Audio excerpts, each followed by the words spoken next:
Allora, Mister Retis, esordio casalingo in Coppa Italia Serie A2, vittoria, non si poteva chiedere di più.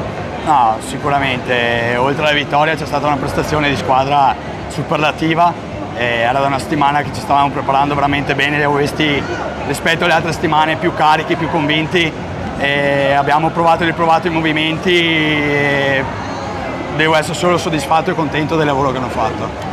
Non so se è stata una tattica, ma nel secondo tempo sembrava che abbiate lasciato un attimino sfogare il Sandrigo per poi veramente mandarlo a fondo in sostanza. Sì, diciamo che il primo tempo è stato quasi perfetto, ci è mancato solo il gol, abbiamo avuto tantissime occasioni, abbiamo creato tanto, abbiamo difeso bene ma non siamo riusciti a concretizzare.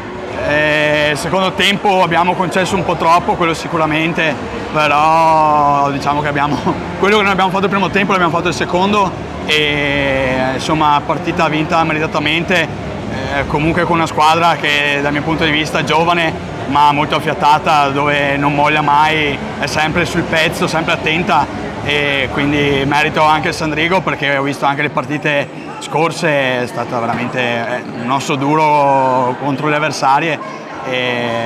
Sì, un risultato anche abbastanza largo, quindi in qualche modo è stato fiaccato proprio il Sandrigo. Sì, comunque devo ritenermi veramente contento dei ragazzi, dobbiamo continuare a lavorare così, ci aspettano altre partite dure. Esatto, prossimo incontro?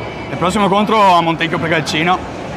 Altro squadra, derby, sì, altro derby fuori casa, quindi soprattutto con anche lì una squadra che è famosa per riuscire in ogni modo a essere sempre a stuzzicare e a dar fastidio alle avversarie.